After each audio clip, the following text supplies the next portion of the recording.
365 ದಿನದ ಜ್ಞಾನದಲ್ಲಿ 18 ಆದರ್ಶ ಸೂತ್ರಗಳ ಬಗ್ಗೆ ತಿಳ್ಕೊಂತ ಇದ್ದೀವಿ. ಇವತ್ತು 13ನೇ ಒಂದು ಆದರ್ಶ ಸೂತ್ರ, ಅತಿ ಮುಖ್ಯವಾದ ಆದರ್ಶ ಸೂತ್ರ. ಪ್ರತಿಯೊಬ್ರು ಪಿರಮಿಡ್ ಮಾಸ್ಟರ್ ಆಗ್ಬೇಕು ಭೂಮಿ ಮೇಲೆ. ಪಿರಮಿಡ್ ಮಾಸ್ಟರ್ ಆಗ್ಬೇಕಂದ್ರೆ ಏನು? ಈ 18 ಸೂತ್ರಗಳನ್ನ ಸರಿಯಾಗಿ ಪಾಲನೆ ಮಾಡಬೇಕು. ಪಾಲನೆ ಮಾಡಿಲ್ಲ ಅಂದ್ರೆ ಅವನು ಪಿರಮಿಡ್ ಮಾಸ್ಟರ್ ಅಲ್ಲ. ಹಾಗಾಗಿ 18 ಸೂತ್ರಗಳನ್ನ ಸರಿಯಾಗಿ ನಾವು ಅರ್ಥ ಮಾಡ್ಕೋಬೇಕು. ನೋಡಿ, ಈ 18 ಸೂತ್ರಗಳನ್ನ ಸರಿಯಾಗಿ ಅರ್ಥ ಮಾಡ್ಕೊಂಡಿಲ್ಲ ಅಂದ್ರೆ ನಾವು ಇನ್ನೂ ಪಿರಮಿಡ್ ಮಾಸ್ಟರ್ಗಳಾಗಿಲ್ಲ. ಪಿರಮಿಡ್ ಮಾಸ್ಟರ್ ಅಂದ್ರೆ ಏನು?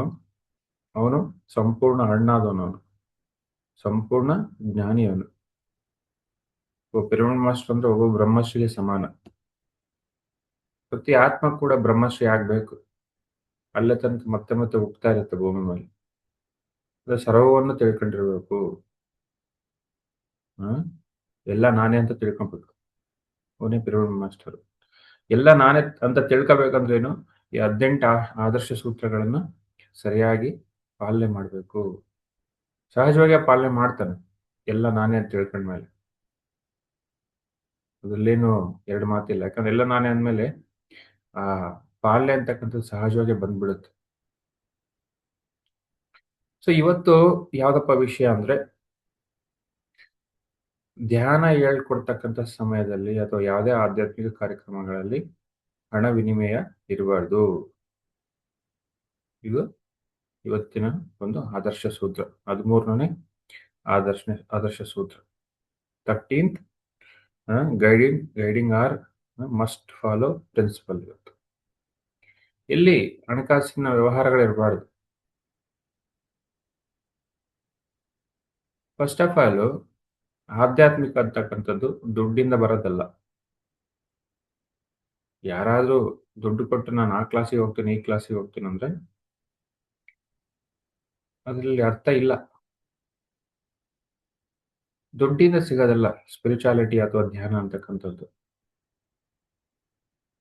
ಸ್ಪಿರಿಚುಯಾಲಿಟಿ ಅಥವಾ ಧ್ಯಾನ ಅಂತಕ್ಕಂಥದ್ದು ಸಿಗ್ಬೇಕಂದ್ರೆ ಸ್ವಂತ ಸಾಧನೆಯಿಂದ ಸಿಗೋದದು. ಅದಾದ್ಮೇಲೆ ದುಡ್ಡಿಂದ ಯಾರು ಏನು ತೋರ್ಸಕ್ ಸಾಧ್ಯ ಇಲ್ಲ. ಹಣಕ್ಕೆ ಆಧ್ಯಾತ್ಮಿಕತೆಗೆ ಸಂಬಂಧನೇ ಇಲ್ಲ. ಫಸ್ಟ್ ಆಫ್ ಆಲ್, ಹೇಗೆ ಸಂಬಂಧ? ಆಧ್ಯಾತ್ಮಿಕತೆ ಅಂತಕ್ಕಂಥದ್ದು ನಮಗೆ ಸಂಬಂಧಿಸಿದ್ದು, ನಮ್ಮ ಸಾಧನೆಗೆ ಸಂಬಂಧಿಸಿದ್ದು, ನಮ್ಮ ಅಂತರಂಗಕ್ಕೆ ಸಂಬಂಧಿಸಿದ್ದು, ನಮ್ಮ ಜನ್ಮ ಪರಂಪರೆಗೆ ಸಂಬಂಧಿಸಿದ್ದು, ನಮ್ಮ ಕರ್ಮ ಸಿದ್ಧಾಂತಕ್ಕೆ ಸಂಬಂಧಿಸಿದ್ದು. ಅಥವಾ ಇನ್ನು ಕೆಲವೊಬ್ರು ನಾನು ಕೇಳ್ತಿರ್ತಾರೆ, ಥರ್ಡ್ ಐ ಓಪನ್ ಮಾಡ್ತಾರಂತೆ ಸರ್, ಇಷ್ಟು ದುಡ್ಡಂತೆ ಅಂತ. ಎಂತ ಪ್ರಶ್ನೆ ಸರಿ ಇಲ್ಲ. ಫಸ್ಟ್ ಅಲ್ಲಿ ಇವನಿಗೆ ಕ್ಲಾರಿಟಿ ಇಲ್ಲ. ಇನ್ಯಾವುದೋ ಹೀಲಿಂಗ್ ಆಗುತ್ತಂತೆ ಸರ್, ಅಲ್ಲಿ ಇಷ್ಟು ದುಡ್ಡಂತೆ. ಅಥವಾ ಇನ್ಯಾರೋ ಈ ಆಕಾಶಕ್ಕೆ ರೆಕಾರ್ಡ್ ತೋರಿಸ್ತಾರಂತೆ, ಇಷ್ಟು ದುಡ್ಡಂತೆ. ಸೊ ಇವೆಲ್ಲ ಹೆಂಗ್ ಸಾಧ್ಯ? ಆ ಒಂದು ಸಣ್ಣ ಒಂದು ಅರಿವಿರಬೇಕು, ಮಿನಿಮಮ್ ಕಾಮನ್ ಸೆನ್ಸ್. ಆಕಾಶಕ್ಕೆ ರೆಕಾರ್ಡ್ ನೋಡ್ಬೇಕಂದ್ರೆ ಸುಮ್ಮನೆ ತಮಾಷೆನ ಅದು? ಇವ್ರು ಯಾರು ತೋರ್ಸಕ್ಕೆ? ಒಂದು ಪೂರ್ಣಾತ್ಮ ನಿಮ್ಮ ಆಕಾಶಕ್ಕೆ ರೆಕಾರ್ಡ್ ನೋಡ್ಬೇಕಂದ್ರೆ ಪೂರ್ಣಾತ್ಮನ ಪರ್ಮಿಷನ್ ಕೇಳುತ್ತೆ, ನಮ್ಮ ಪರ್ಮಿಷನ್ ಕೇಳುತ್ತೆ. ನೋಡಿ, ನಮ್ಮ ಪರ್ಮಿಷನ್ ಇಲ್ಲದೆ ಆಕಾಶಕ್ಕೆ ರೆಕಾರ್ಡ್ ಯಾರು ನೋಡಕ್ ಸಾಧ್ಯ ಇಲ್ಲ. ನಮ್ಮ ಆಕಾಶಕ್ಕೆ ರೆಕಾರ್ಡ್ ನಾವೇ ನೋಡ್ಬೋದು, ಬೇರೆಯವ್ರು ಯಾರು ನೋಡಕ್ ಸಾಧ್ಯ ಇಲ್ಲ. ಸೃಷ್ಟಿ ಅಷ್ಟು ನಮಗೆ ಆ ಒಂದು ಕಂಟ್ರೋಲ್ ಕೊಟ್ಟಿದೆ ಪ್ರತಿಯೊಬ್ಬರಿಗೂ. 3ನೇ ಕಣ್ಣು. ನಿನ್ನ ಸಾಧನೆ ಮುಗಿದ್ರೆ, ನಿನ್ನ ಕರ್ಮ ಕಳೆದ್ರೆ, ವಿಶುದ್ಧ ಚಕ್ರ ಕಂಪ್ಲೀಟ್ ಆಗಿ ಆಕ್ಟಿವ್ ಆದ್ರೆ ಸಹಜವಾಗಿ ಆಗ್ನೇಯ ಚಕ್ರ ಆಕ್ಟಿವ್ ಆಗುತ್ತೆ. ನೀನು 3ನೇ ಕಣ್ಣ ದರ್ಶನ ಮಾಡ್ತೀಯ. ನೀನು ಸಹಜವಾಗಿ ಮಾಡ್ತೀವಿ. ಅದಿಲ್ಲದೆ ನನ್ನ 3ನೇ ಕಣ್ಣು ತಗ್ಸಕ್ಕೆ ಯಾರಿಗೆ ಸಾಧ್ಯ? ಅಸಂಭವ. 3ನೇ ಕಣ್ಣು ತೆಗಬೇಕಂದ್ರೆ ನೀನು 3ನೇ ಕಣ್ಣು ಶಿವನ್ ತರ ಧ್ಯಾನ ಮಾಡ್ಬೇಕು. ನೀನು ಅಗ್ನ ಚಕ್ರ ಆಕ್ಟಿವ್ ಆಗ್ಬೇಕಂದ್ರೆ ಶಿವನ್ ತರ ಸ್ಮಶಾನದಲ್ಲಿ, ಹಿಮಾಲಯದಲ್ಲಿ ಆ ಕೂತ ಶಿವ. ನೀನ್ ನಿನ್ ಮನೇಲಿ ಕುತ್ಕೋಬೇಕು, ಎಲ್ಲ ಬಿಟ್ಟು ಕುತ್ಕೋಬೇಕು. ನಿನ್ಗಿನ್ನೂ ಆಹಾರ ನಿಯಮನೇ ಪಾಲನೆ ಮಾಡಕ್ಕಾಗ್ತಿಲ್ಲ, ಮೌನ ಮಾಡಕ್ಕಾಗ್ತಿಲ್ಲ, ನಿನ್ನ ನೀನ್ ಗೆಲ್ಲಕ್ಕಾಗ್ತಿಲ್ಲ, ಮನಸ್ಸು ನಿಂತಿಲ್ಲ, ಅಲೆದಾಡ್ತಿದೀಯ. ಮನಸ್ಸು ನಿಂತಿಲ್ಲ ಅಂದ್ರೆ ಇನ್ನೂ ನೀನು ಸ್ವಾದಿಷ್ಠಾನ ಚಕ್ರದಲ್ಲಿದೀ. ಆ ಮೂಲಾಧಾರ ಚಕ್ರದಲ್ಲಿದೀಯ ನೀನು ಇನ್ನು. ಆ ಆಹಾರ ನಿಯಮ ಪಾಲನೆ ಮಾಡ್ತಿಲ್ಲ ಅಂತಂದ್ರೆ, ಮೌನ ಮಾಡ್ತಿಲ್ಲ ಅಂದ್ರೆ ಇನ್ನು ಅನಾಥ ಚಕ್ರಕ್ಕಿಂತ ಕೆಳಗಿದೀಯ ನೀನು, ಸೈಲೆಂಟ್ ಆಗ್ತಿಲ್ಲ.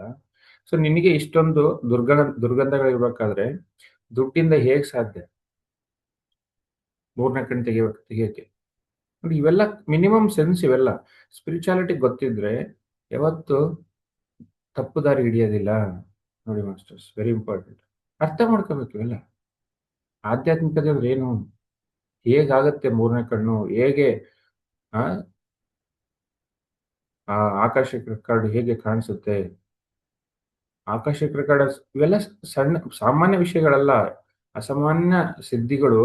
ಅಸಾಮಾನ್ಯ ಸಿದ್ಧಿಗಳಂದ್ರೆ ಅಸಾಮಾನ್ಯ ಸಾಧನೆ ಇರ್ಬೇಕು. ನಮಗೆ ಸರಿಯಾಗಿ ಸಾಧನೆ ಇಲ್ಲ. ಆ ಸಾಧನೆ ಇಲ್ಲದೆ ಬೇರೆ ಬೇರೆ ಏನೇನೋ ಮಾಡ್ತಿದ್ವಿ. ಮನುಷ್ಯ ಅದೇ ಮಾಡ್ತಿರೋದು. ದುಡ್ಡಿಂದ ಆಧ್ಯಾತ್ಮಿಕತೆಯನ್ನು ಪಡಿಬೇಕಂತ ಹೋಗ್ತಿದ್ದಾನೆ. ಅಸಂಭವ ಅದು. ಯಾರು ಯಾರ ಮೂರನೇ ಕಣ್ಣು ತೆಗ್ಸಕ್ ಸಾಧ್ಯ ಇಲ್ಲ. ಯಾವ ಬುದ್ಧಗೂ, ಯಾವ ಹ್ಮ್ ಆಂಜನೇಯಗೂ, ಯಾವ ರಮಣ ಮಹರ್ಷಿಗೂ, ಯಾರಿಗೂ ದುಡ್ಡಿಂದ ತೆಗಿಲಿಲ್ಲ ಮೂರನೇ ಕಣ್ಣವರು. ಅವರೆಲ್ಲ ಸ್ವಂತ ಸಾಧನೆಯಿಂದ ಆ ಮೂರನೇ ಕಣ್ಣು ತೆಗೆದ್ರು. ಕೆಲವೊಂದು ಮಾಸ್ಟರ್ಸ್ ಅಷ್ಟೇ, ಸರಿಯಾದ ಮಾಸ್ಟ್ರು ಅಷ್ಟೇ, ಸ್ವಂತ ಸ್ವಂತ ಸಾಧನೆಯಿಂದ ಮೂರನೇ ಕಣ್ಣು ತೆಗೆದ್ರು ಹೊರತು ಆ ದುಡ್ಡಿಂದನೋ ಯಾರೋ ಬಂದು ಮೂರನೇ ಕಣ್ಣು ತೆಗಿಸ್ಲಿಲ್ಲ. ನೋಡಿ, ಇವು ಹೇಗೆ ಆಗ್ತವೆ ನೋಡಿ. ಇವೆಲ್ಲ ಕೆಳಗಿನ ಚಕ್ರಗಳೆಲ್ಲ ಸಹಜವಾಗಿ ಆಕ್ಟಿವ್ ಆದ್ರೆ ಮೇಲಿನ ಚಕ್ರಗಳು ಆಕ್ಟಿವ್ ಆಗ್ತವೆ. ಅಗ್ನಿ ಚಕ್ರ ಆಕ್ಟಿವ್ ಆಗುತ್ತೆ. ಇನ್ನು ಕೆಳಗಡೆ ಇದೆಯಾ ಅಂದ್ರೆ ಮೇಲ್ ಬರಕ್ ಹೇಗೆ ಸಾಧ್ಯ? ನೀನು ದುಡ್ಡು ಕೊಟ್ಬಿಟ್ರೆ ಮೇಲ್ ಬರಕ್ ಸಾಧ್ಯನಾ? ಯಾರೋ ತೆಗ್ಸಕ್ ಸಾಧ್ಯನಾ? ಅವರು ಸರಿ ಇದಾರೆ, ಹೋಗೋರು ಸರಿ ಇಲ್ಲ. ಸಮಸ್ಯೆ ಇರೋದು ಹೋಗೋರ ಹತ್ರ. ಹೋಗೋರಿಗೆ ಅಜ್ಞಾನ ಹೋಗಿಲ್ಲ ನೋಡಿ. ಸೊ ಹಂಗಾಗಿ ಪತ್ರಿ ಸಾರ್ ಏನ್ ಹೇಳಿದ್ದಾರೆ, ಎಲ್ಲಿ ಹಣ ವಿನಿಮಯ ಇರಬಾರ್ದು. ಆಮೇಲೆ ಯಾರು ಸರಿಯಾಗಿ ಆ ಆ ಒಂದು ಆಧ್ಯಾತ್ಮಿಕತೆಯನ್ನು ಸರಿಯಾಗಿ ಪಾಲನೆ ಮಾಡ್ತಾರೆ, ಆ ದುಡ್ಡಿನ ವಿಷಯಕ್ಕೆ ತಂಟಕ್ಕೆ ಹೋಗೋದಿಲ್ಲ. ಅದು ಬರೋದೇ ಇಲ್ಲ. 1.1% ಕೂಡ ನಾನು ಹಣ ತಗೋಬೇಕಂತ ಬರೋದೇ ಇಲ್ಲ. ಹೇಗ್ ಬರಕ್ ಸಾಧ್ಯ? ಧ್ಯಾನ ಹೇಳ್ಕೊಡೋದೇ ಒಂದು ಆನಂದ, ಮಹಾ ಆನಂದ. ಇನ್ನು ನಮ್ ಕಡೆ ಏನಿದೆ ಅದನ್ನೇ ಕೊಟ್ಬಿಟ್ಟು ಧ್ಯಾನ ಹೇಳ್ಕೊಡ್ಬೇಕು. ಅಂದ್ರೆ ಆಹಾರ ಕೊಟ್ಟು, ಹಣ್ಣು ಕೊಟ್ಟು, ಏನೋ ಒಂದು ಕೊಟ್ಬಿಟ್ಟು ಧ್ಯಾನ ಹೇಳ್ಕೊಡ್ಬೇಕು. ಅವರು ಸರಿಯಾದ ಮಾಸ್ಟರ್ಸ್. ಅಂಥವರೇ ಪಿರಮಿಡ್ ಮಾಸ್ಟರ್ಸ್. ಅಂಥವರೇ ಇರೋದು ಇಲ್ಲೆಲ್ಲ. ಸೊ ಹಂಗಾಗಿ ಹಣ ವಿನಿಮಯ ಇರಬಾರ್ದು. Very important. ಹಣದಿಂದ ಸಿಗೋದಿಲ್ಲ, ಪ್ಲಸ್ ಹಣ ತಗೋಬೇಕಂತ ಕೂಡ ಅನ್ಸೋದಿಲ್ಲ. ಯಾರಿಗೂ ಅನ್ಸಲ್ಲ ಮಾಸ್ಟರ್ ಆದ್ಮೇಲೆ. ನೋಡಿ ಮಾಸ್ಟರ್ಸ್, ನಾವೆಲ್ಲ ಹೇಳ್ಕೊಡ್ತೀವಿ ಹೊರಗಡೆ ಧ್ಯಾನ. ಇನ್ನು ನಾವೇ ಪ್ರಸಾದ ವಿನಿಮಯ ಮಾಡಿ ಧ್ಯಾನ ಹೇಳ್ಕೊಡ್ತೀವಿ, ಸತ್ಸಂಗ ಮಾಡ್ತೀವಿ. ಅದೇ ಮಹಾ ಆನಂದ. ಎಲ್ಲಿ ಎಕ್ಸ್ಪೆಕ್ಟೇಷನ್ ಇರುತ್ತೆ ಅಲ್ಲಿ ಆನಂದ ಇರೋದಿಲ್ಲ, ಅಲ್ಲಿ ಸೇವೆ ಅನ್ಸೋದಿಲ್ಲ. ಅದು ಸೇವೆ ಅಂದ್ರೇನು? ಅನ್ನ 1% ಎಕ್ಸ್ಪೆಕ್ಟೇಷನ್ ಇರಬಾರ್ದು, ನಿಸ್ವಾರ್ಥವಾಗಿರ್ಬೇಕು. ಅವಾಗೆ ಅದು ಸೇವೆ ಅನ್ಸುತ್ತೆ. ಹಂಗಾಗಿ ನಮ್ಮ ಗುರುಗಳು ಏನ್ ಹೇಳಿದ್ದಾರೆ, ಯಾವುದೇ ಹಣ ವಿನಿಮಯ ಇರಬಾರ್ದು. ನೀವು ಸೇವಾ ಚಕ್ರವರ್ತಿ ಆಗ್ಬೇಕು. ಸೇವಾ ಚಕ್ರವರ್ತಿ ನೀನ್ ಆಗ್ಬೇಕಂದ್ರೆ ಏನು? ಆ ಎಲ್ಲಿ ಎಕ್ಸ್ಪೆಕ್ಟೇಷನ್ ಇರಬಾರ್ದು. ಅವಾಗ ಏನಾಗುತ್ತೆ? ಸಹಸ್ರಾರ ಸ್ಥಿತಿಲಿ ಇರ್ತೀಯ ನೀನು. ಹ್ಮ್ ಪ್ರತಿ ಆತ್ಮ ಕೂಡ ಸಹಸ್ರಾರ ಸ್ಥಿತಿಗೆ ಬರಬೇಕು. ಸಹಸ್ರಾರ ಸ್ಥಿತಿ ಬರ್ಬೇಕಂದ್ರೆ ಆ ಸೇವೆ ಮಾಡಬೇಕು. ಏನು? ನಿಸ್ವಾರ್ಥವಾಗಿ ಮಾಡಬೇಕು. ನಿಸ್ವಾರ್ಥವಾಗಿ ಎಲ್ಲಿ ಯಾವಾಗ ಮಾಡ್ತೀವಿ? ಆ ಯಾವುದೇ ಕಾರ್ಯ ಅದು ಸೇವೆ ಅನ್ಸುತ್ತೆ. ಸೇವೆ. ಪ್ರತಿಯೊಬ್ರು ಸೇವೆ ನಿಲ್ಲಬೇಕು. ನೋಡಿ ಮಾಸ್ಟರ್ಸ್, ನಿಮಗೆ ಕೆಲವೊಂದು ಎಕ್ಸಾಂಪಲ್ ಹೇಳ್ತೀನಿ ನಾನು. ನಾನು 2007-8 ಆ ಟೈಮಲ್ಲೆಲ್ಲ ನಾವೆಲ್ಲ ನನಗೊಂದು ಹೊರಗಡೆ ಪ್ರಚಾರಕ್ಕೆ ಹೋಗ್ತಿದ್ವಿ ನಾವು. ಒಂದ್ಸತಿ ಏನಾಯ್ತು ಅಂದ್ರೆ, ಹಂಪಿಗೆ ಹೋಗ್ತಿದ್ವಿ ಪ್ರಚಾರಕ್ಕೆ. ನಮ್ದೊಂದು ನಮ್ಮ ಫ್ರೆಂಡ್ಸ್ ಎಲ್ಲ, ಧ್ಯಾನದ ಫ್ರೆಂಡ್ಸ್ ಎಲ್ಲ ಇದೀವಿ ನಾವು. ಹಂಪಿಗೆ ಪ್ರಚಾರಕ್ಕೆ ಹೋದಾಗ ಒಂದ್ಸತಿ ಏನಾಯ್ತು, ಗಾಡಿ ತಗೊಂಡು ಹೋಗಿದ್ವಿ. ಗಾಡಿ ಪಂಕ್ಚರ್ ಆಗ್ಬಿಡ್ತು. ನನ್ನ ಕೈಲಿ ಎಷ್ಟು ದುಡ್ಡಿತ್ತು ಅಂದ್ರೆ ಬರೀ ಪೆಟ್ರೋಲ್ ಹಾಕ್ಸೋಷ್ಟು ದುಡ್ಡಿತ್ತು. ಊಟಕ್ಕೂ ದುಡ್ಡಿರಲಿಲ್ಲ. ಸೊ ಏನಾಯ್ತು, ಪಂಕ್ಚರ್ ಆಯ್ತು. ಪಂಕ್ಚರ್ ಹಾಕ್ಸ್ಕೊಳಕ್ಕೂ ದುಡ್ಡಿಲ್ಲ. ಪೆಟ್ರೋಲಿಗೆ ಮಾತ್ರ ದುಡ್ಡಿದೆ. ಮಧ್ಯೆ ಏನಾಯ್ತು, ಗಾಡಿ ತಳ್ಕೊಂಡು ಹೋದೆ. ಒಂದು 3 ಕಿಲೋಮೀಟರ್ ತಳ್ಕೊಂಡು ಹೋಗಿ ಆ, ಯಾರೋ ಒಬ್ರು ಪರಿಚಯ ಇದ್ರು. ಮಧ್ಯೆ ಒಂದು ಕಂಪ್ಲಿ ಅಂತ ಒಂದು ಊರು ಬರುತ್ತೆ. ಅಲ್ಲಿ ಆ, ಆ, ಅದೇಗೋ ಮಿರಾಕಲ್ ಆಗಿ ಸಿಕ್ತು. ಅದು ಕೂಡ ಗೊತ್ತಿರಲಿಲ್ಲ. ಇಲ್ಲಾಂದ್ರೆ ಏನಾಗ್ತಿತ್ತೋ ಗೊತ್ತಿಲ್ಲ. ಅಂದ್ರೆ ಎಲ್ಲದಕ್ಕೂ ರೆಡಿ ಆಗಿದ್ವಿ ನಾವು. ಅಲ್ಲಿ ಯಾರೋ ದುಡ್ಡು ಕೊಟ್ಮೇಲೆ ಪಂಕ್ಚರ್ ಹಾಕ್ಸ್ಕೊಂಡು ಮತ್ತೆ ಬಳ್ಳಾರಿಗೆ ಬಂದ್ವಿ. ಸೊ ಈ ತರ. ಅದಾದ್ಮೇಲೆ ಇನ್ನೊಂದು ಇನ್ಸಿಡೆನ್ಸ್ ಏನಂದ್ರೆ, ಅಂದ್ರೆ ನಿಸ್ವಾರ್ಥವಾಗಿ ನಂಗೆ ಅನಿಸ್ತಿರ್ಲಿಲ್ಲ, ಯಾವತ್ತೂ ಅನಿಸ್ತಿರ್ಲಿಲ್ಲ. ಯಾರಿಗೋ ಧ್ಯಾನ ಹೇಳ್ಕೊಟ್ಟು ಎಂಥ ಪರಿಸ್ಥಿತಿ ಬಂದ್ರು ಅನಿಸ್ತಿರ್ಲಿಲ್ಲ. ಪಾಯಿಂಟ್ ಎಷ್ಟು 1% ಬರಲ್ಲ ಅದು. ಅಸಂಭವ. ಯಾಕಂದ್ರೆ ಸೇವೆ ಒಂದು ನಿಂತಾಗ ಯಾವುದು ಎಕ್ಸ್‌ಪೆಕ್ಟೇಷನ್ ಇರೋದಿಲ್ಲ. ಧ್ಯಾನದಲ್ಲಿ ಆ ಒಂದು ಬರದೇ ಇಲ್ಲ. ಇನ್ನೊಂದು ಇನ್ಸಿಡೆನ್ಸ್ ಏನಂದ್ರೆ, ನಾವು ಧ್ಯಾನ ಹೇಳ್ಕೊಡ್ಬೇಕಾದ್ರೆ ಒಂದು ಹೋಟೆಲ್ ಇತ್ತಲ್ಲಿ ಹಂಪಿಯಲ್ಲಿ. ಲೆಮನ್ ಟ್ರೀ ಹೋಟೆಲ್ ಅಂತ. ಅಲ್ಲಿ ಹೋದಾಗ ಅಲ್ಲೆಲ್ಲ ಫಾರಿನರ್ಸ್ ಚೆನ್ನಾಗಿ ಬರೋರು. ಅವ್ರು ಹೋಟೆಲ್ ಅವ್ರು ಹೇಳೋರು, ನಮ್ಮಲ್ಲಿ ಬನ್ನಿ ಹೇಳ್ಕೊಡಿ ಅಂತ ಹೇಳೋರು. ಹೋಗ್ತಿದ್ವಿ. ನಮ್ಮ ಕೈಯಲ್ಲಿ ನಮ್ಮ ಗ್ರೂಪಲ್ಲಿ ಊಟಕ್ಕೂ ದುಡ್ಡು ಇರ್ತಿರ್ಲಿಲ್ಲ. ಹೊಟ್ಟೆ ಹಸಿಯೋದು. ನಾವೇನ್ ಮಾಡ್ತಿದ್ವಿ, ಯಾವಾಗ ಊಟಕ್ಕೆ ಕರೀತಾರೆ ಅಂತ ಕಾಯ್ತಾ ಇದ್ವಿ. ಕೆಲವೊಂದ್ ಸತಿ ಕರೀತಾ ಇದ್ರು, ಕೆಲವೊಂದ್ ಸತಿ ಕರೀತಿರ್ಲಿಲ್ಲ. ಹಂಗೆ ಉಪವಾಸ, ಧ್ಯಾನ ಹೇಳ್ಕೊಟ್ಬಿಟ್ಟು ಉಪವಾಸದಿಂದನೇ ವಾಪಸ್ ಬರ್ತಿದ್ವಿ. ಕರೆದ್ರೆ ಊಟ ಮಾಡೋದು, ಇಲ್ಲಾಂದ್ರೆ ಉಪವಾಸದಿಂದ ಬರ್ತಿದ್ವಿ ನೋಡಿ. ಸೊ ಹಂಗೆ ಆ ತರ ರೆಡಿ ಆಗ್ಬೇಕು ಪ್ರತಿಯೊಬ್ರು ಕೂಡ. ನಮ್ಮ ಮಾಸ್ಟರ್ಸ್ ಎಲ್ಲ ಹಂಗೆ ರೆಡಿ ಆಗಿದ್ವಿ ನಾವು. ಒಂದು ಗ್ರೂಪ್ ಒಂದು 5, 6 ಜನ. ಅಂದ್ರೆ ಬಂದ್ಬಿಡುತ್ತೆ, ಸಹಜವಾಗೇ ಬರುತ್ತೆ. ಸಾಧನೆ ಮಾಡಿದ್ರೆ, ಅಖಂಡವಾಗಿ ಸಾಧನೆ ಮಾಡಿದ್ರೆ, ನಮ್ಮನ್ನು ನಾವು ಸಂಪೂರ್ಣವಾಗಿ ಅರಿತ್ರೆ, ಸೇವೆಗೆ ನಾವು ನಮ್ಮನ್ನ ನಾವು ತೊಡಸ್ಕೊಂತೀವಿ ಸಂಪೂರ್ಣವಾಗಿ. ಯಾವುದೇ ಹಣ ಅಂತ 1% ಬರೋದಿಲ್ಲ. ನಮ್ಮಲ್ಲಿದ್ದಿದ್ದೇ ಕೊಡ್ತೀವಿ ಹೊರತು, ನಾವು ಯಾರ ಕಡೆನೂ ಎಕ್ಸ್‌ಪೆಕ್ಟ್ ಮಾಡೋದಿಲ್ಲ. ಅದು ಸೇವೆ ಅನ್ಸುತ್ತೆ. ನೋಡಿ ಮಾಸ್ಟರ್ಸ್. ಇನ್ನೊಂದು ಎಕ್ಸಾಂಪಲ್ ಹೇಳ್ತೀನಿ.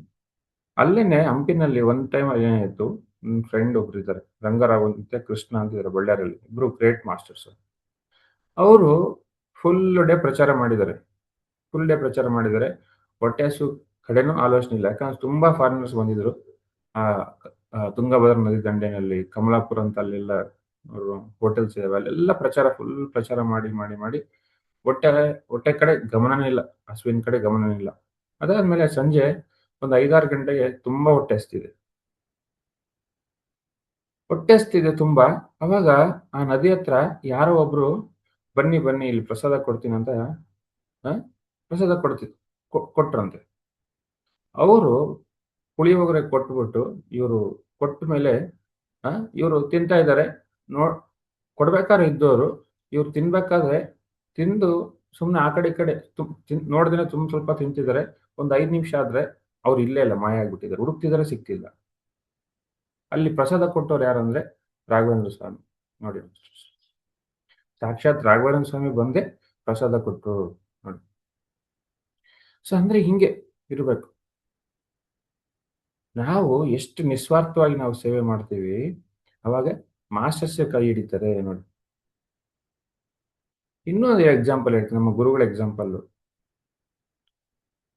ನಮ್ಮ ಗುರುಗಳು ಒಂದ್ಸತಿ ಏನಾಯ್ತು ಅಂದ್ರೆ, ಫಾರಿನ್ನಿಂದ ಬಂದಿದ್ದಾರೆ ಹೈದರಾಬಾದ್‌ಗೆ. ಅವ್ರನ್ನ ಪಿಕ್ ಮಾಡ್ಬೇಕಾಗಿತ್ತು. ಒಬ್ಬ ಡ್ರೈವರ್ ಪಿಕ್ ಮಾಡ್ಬೇಕಾಗಿತ್ತು. ಆ ಡ್ರೈವರ್ ಮರ್ತೋಗ್ಬಿಟ್ಟಿದ್ದಾನೆ ಪಿಕ್ ಮಾಡೋದು. ಅವರು ಅವರೊಬ್ಬರೇ ಬರ್ತಿದ್ದಾರೆ. ಅವ್ರ ಜೊತೆ ಯಾರು ಇಲ್ಲ.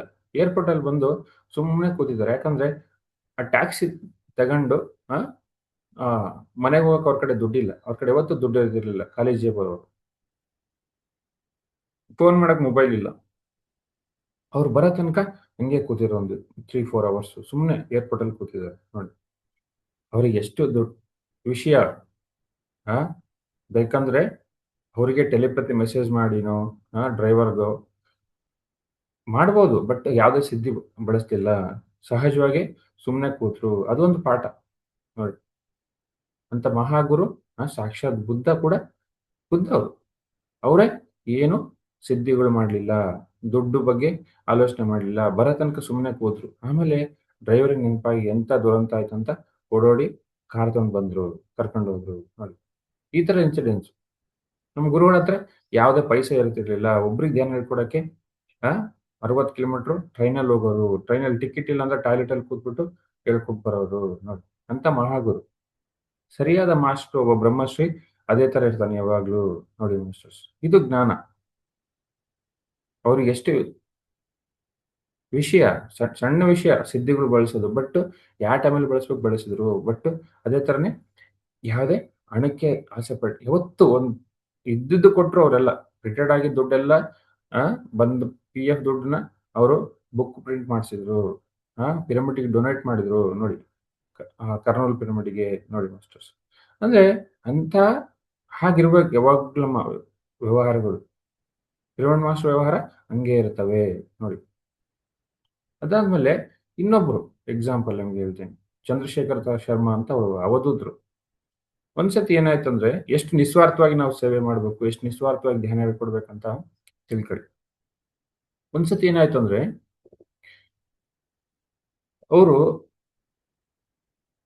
ಸ್ನಾನ ಮಾಡಕ್ಕೆ ನೀರ್ ಕಾಯಿಸ್ಕೊಂತಿದ್ದಾರೆ.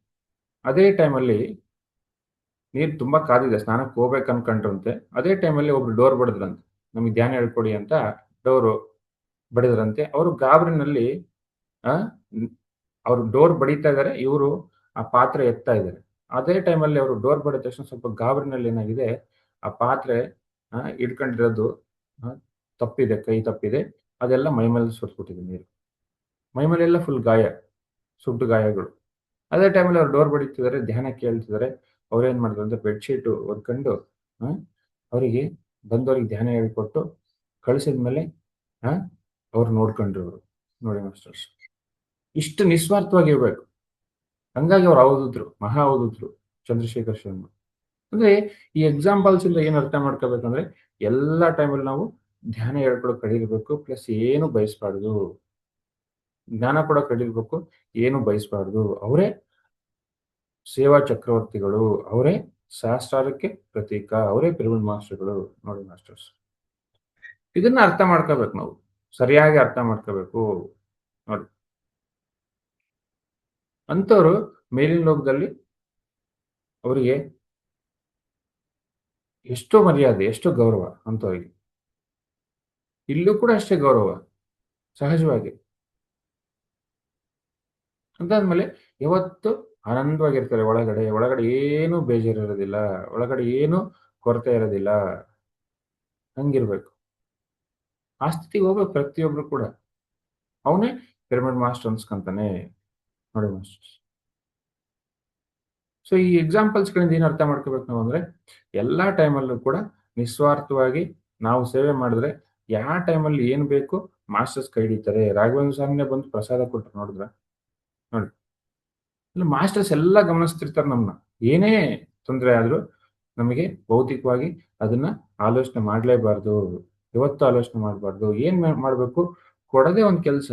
ನಮ್ಮ ಕೈಯಲ್ಲಿ ಏನಿದೆ ಅದು ಕೊಡ್ತಾ ಇರಬೇಕು. ಏನ್ ಜ್ಞಾನ ಇದೆ ಕೊಡಬೇಕು. ಧ್ಯಾನ ಏನಿದೆ ಅದು ಕೊಡಬೇಕು. ಆ? ಏನು ಬಯಸ್ಬಾರ್ದು. ಹಣ ಅಂತ ಯಾವತ್ತೂ ಬಯಸ್ಬಾರ್ದು ನೋಡಿ. ಅದು ಬರೋದೇ ಇಲ್ಲ ಮಾಸ್ಟರ್ ಆದ್ಮೇಲೆ. ನಾವಿನ್ನು ಮಾಸ್ಟರ್ಸ್ ಆಗಿಲ್ಲ ಅಂದ್ರೆ ಏನೋ ಎಕ್ಸ್‌ಪೆಕ್ಟೇಷನ್ ಇರುತ್ತೆ. ಅದಿರೋದು. ಭಗವಂತ ಆದವನಿಗೆ ಏನು ಬೇಕನ್ಸಲ್ಲ. ಭಗವಂತ ಆಗಿಲ್ಲ ಅಂದ್ರೆ ಏನೋ ಬೇಕನ್ಸುತ್ತೆ. ಭಗವಂತ ಯಾವಾಗ ಆಗ್ತೀವಿ? ನಾವು ನಮ್ಮನ್ನು ಸಂಪೂರ್ಣವಾಗಿ ಅರ್ತು ಆ ಬ್ರಹ್ಮಶ್ರೀ ಆದ್ಮೇಲೆ ಭಗವಂತ ಆಗ್ತೀವಿ ನಾವು. ಭಗವಂತ ಆಗಿಲ್ಲ ಅಂದ್ರೆ ಅದು ಬೇಕು, ಇದು ಬೇಕು ಅನ್ಸುತ್ತೆ. ಆ ಆಧ್ಯಾತ್ಮಿಕ ಆಧ್ಯಾತ್ಮಿಕತೆ ಗೊತ್ತಿಲ್ಲ ಅಂದ್ರೆ ಅಲ್ಲಿಗೆ ಹೋಗ್ಬೇಕು, ಇಲ್ಲಿಗೆ ಹೋಗ್ಬೇಕು ಅನ್ಸುತ್ತೆ. ಅವ್ರು ಯಾರೋ ನನಗೆ ಸಹಾಯ ಮಾಡ್ತಾರೆ ಅನ್ಸುತ್ತೆ. ಮಾಸ್ಟರ್ ಆಗಿಲ್ಲ ನೀನು. ನಿನ್ ಕಾಲ್ ಮೇಲೆ ನಿಂತಿಲ್ಲ. ನಿನ್ನ ಶಕ್ತಿ ನಿನಗೆ ಅರಿವಾಗಿಲ್ಲ. ಹಂಗಾಗಿ ಏನ್ ಮಾಡ್ತಿದೀಯ? ಅವ್ರೇನೋ ನನಗೆ ಸಹಾಯ ಮಾಡ್ತಾರೆ. ಅವ್ರ್ಯಾರೋ ಮೂರನೇ ಕಣ್ಣು ತೆಗೆಸ್ತಾರೆ. ಅವ್ರ್ಯಾರೋ ನನಗೆ ಆ ಆ ಆಕರ್ಷಕಗಳು ತೋರಿಸ್ತಾರೆ. ನೋಡಿ. ಬೇರೆ ಬೇರೆ ಸಿದ್ಧಿಗಳು. ಯಾರೋ ದುಡ್ಡಿಂದ ಆಗವಲ್ಲ ಇವೆಲ್ಲ. ಸ್ವಂತ ಸಾಧನೆಯಿಂದ. ಪ್ರಕೃತಿಯಲ್ಲಿ ನಿಯಮ ಇದೆ. ಆ ನಿಯಮ ಅನುಸಾರವಾಗಿ ಮೂರನೇ ಕಣ್ಣು ತೆಗೆಯೋದು. ಆ ನಿಯಮ ಅನುಸಾರವಾಗಿ ನಾವು ಆಕರ್ಷಕ ರೆಕಾರ್ಡ್ ನೋಡೋದು. ಇನ್ಯಾವುದೋ ಸಿದ್ಧಿ ಪಡೆಯೋದು. ಆ ನಿಯಮ ಮೀರಿ ಏನೂ ಆಗಕ್ ಸಾಧ್ಯ ಇಲ್ಲ. ಇದೆಲ್ಲ ಮುಳ್ಳಿನ ಮೇಲೆ ನಡೆದಂಗಿರುತ್ತೆ ಆಧ್ಯಾತ್ಮಿಕತೆ ಅಂದ್ರೆ. ಸಾಮಾನ್ಯದಲ್ಲ ಇದು. ಪ್ರತಿಯೊಂದಕ್ಕೂ ಕರ್ಮ ಸಿದ್ಧಾಂತ ಇದೆ. ಪ್ರತಿಯೊಂದು ಚೇಷ್ಟೆಗೂ, ಒಂದು ವ್ಯವಹಾರಕ್ಕೂ ಕರ್ಮ ಸಿದ್ಧಾಂತ ಇದೆ. ಅದು ಬಿಟ್ಬಿಟ್ಟು ಬೇರೇನೋ ಮಾಡೋದಲ್ಲ. ನಮ್ಮ ಗುರುಗಳು ಎಷ್ಟೋ ಕಡೆ ಹೋಗೋರು. ಏನು ಕೇಳ್ತಿರ್ಲಿಲ್ಲ. ಖಾಲಿ ಜೇಬಲ್ಲೇ ಇರೋರು. ಯಾವತ್ತೂ ಖಾಲಿ ಜೇಬು. ಏನ್ ಮೊಬೈಲ್ ಇರ್ತಿರ್ಲಿಲ್ಲ. ನನಗೆ ಗೊತ್ತಿರೋದು ಒಂದು ಇನ್ಸಿಡೆನ್ಸ್. ಇನ್ನು ಎಷ್ಟು ಇನ್ಸಿಡೆನ್ಸ್‌ಗಳು ನಡೆದಿದಾವೋ ಅವರು ದುಡ್ಡಿಲ್ದೇನೆ. ಅವ್ರ ಕೈಯಲ್ಲಿದ್ದಿದ್ದು ರಿಟೈರ್ಡ್ ಆಗಿ ಬಂದಿದೆ ಒಂದು ಎಷ್ಟೋ ಒಂದು 75,000 ಎಷ್ಟೋ 1,00,000 ಅಂತೆ. ಅದನ್ನ ಬುಕ್ ಪ್ರಿಂಟಿಂಗ್ ಕೊಟ್ಬಿಟ್ರಂತೆ. ಆಮೇಲೆ ಮಿಕ್ಕಿದ ದುಡ್ಡನ್ನ ಆ ಕರ್ನೂಲ್ ಪಿರಮಿಡ್‌ಗೆ ಡೊನೇಟ್ ಮಾಡ್ಬಿಟ್ರಂತೆ. ನೋಡಿ. ರಿಟೈರ್ಡ್ ಆಗಿದ್ದು ಬಂದ ದುಡ್ಡು ಅವ್ರು ಹಿಂದೆ ರಿಟೈರ್ಡ್ ಆಗಲ್ಲ. ಬೇಗ ವಾಲಂಟರಿ ರಿಟೈರ್ಮೆಂಟ್ ತಗೊಂಡ್ರು. ಫ್ಯಾಮಿಲಿ ಏನು ದಿಕ್ಕಿಲ್ಲ, ದುಡ್ಡಿಲ್ಲ. ಅವ್ರಿಗೇನು ಕೊಡ್ಲಿಲ್ಲ ಅವರು. ಬಂದಿರೋ ಪಿಎಫ್ ದುಡ್ಡನ್ನೆಲ್ಲ ಬುಕ್ ಪ್ರಿಂಟಿಂಗ್ ಕೊಟ್ರು ನೋಡಿ. ಅದು ಮಾಸ್ಟರಿ ಅಂದ್ರೆ ನೋಡಿ ಎಂಥ ನಿಸ್ವಾರ್ಥತೆ. ಫ್ಯಾಮಿಲಿ ಬೇರೆ ದಾರಿ ಇಲ್ಲ. ಮುಂದೆ ಲೈಫಿಗೆ ಗೊತ್ತಿಲ್ಲ. ಅದನ್ನ ತಗೊಂಡೋಗಿ ಬುಕ್ ಪ್ರಿಂಟ್ ಮಾಡಿಸಿದ್ರು ನೋಡ್ದಾ? ನೋಡಿ. ಅದು ಮಾಸ್ಟರಿ ಅಂದ್ರೆ. ಹಂಗಿರ್ಬೇಕು.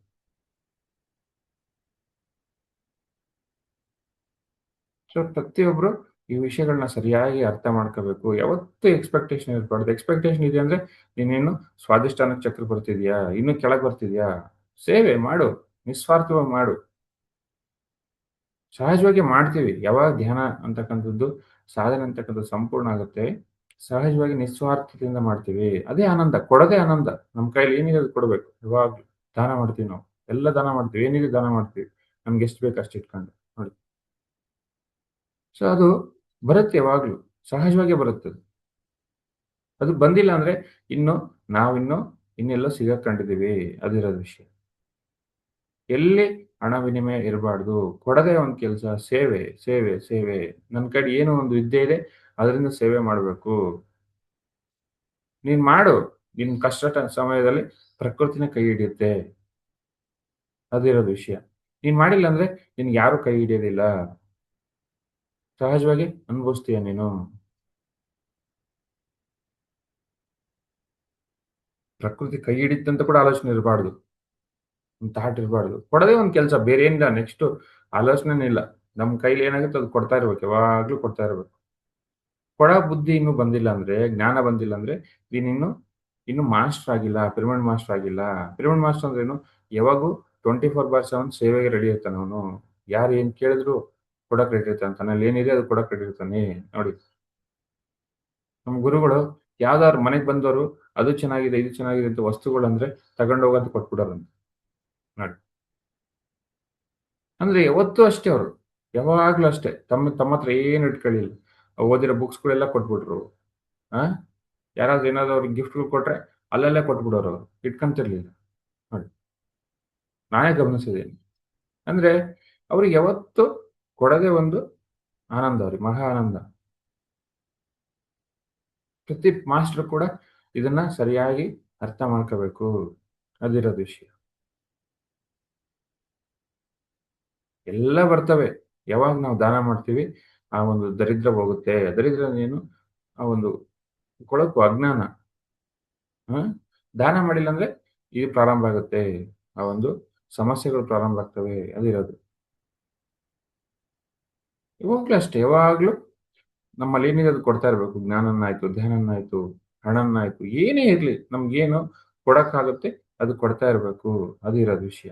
ಅವಾಗ ಏನಾಗ್ತೀವಿ? ನಾವು ಸೇವಾ ಚಕ್ರವರ್ತಿಗಳಾಗ್ತೀವಿ. ಅಲ್ಲಿಗೆ ಹೋಗ್ಬೇಕು ಪ್ರತಿಯೊಬ್ಬರಿಗೂ ಸೇವಾ ಚಕ್ರವರ್ತಿಗಳಾಗ್ಬೇಕು. ಅದಕ್ಕೆ ಬಂದಿರೋದು ಭೂಮಿಗೆ. ಬೇರೆ ಏನಿಲ್ಲ.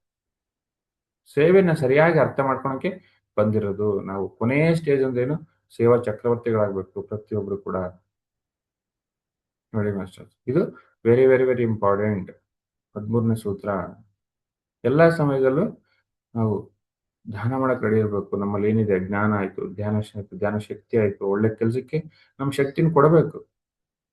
ಲೋಕ ಕಲ್ಯಾಣಕ್ಕೋಸ್ಕರ. ಹ್ಮ್. ಯಾವತ್ತು ಹಣ ವಿನಿಮಯ ಇರಬಾರ್ದು. ಇದು principle. Most important principle. Hmm. Thank you masters.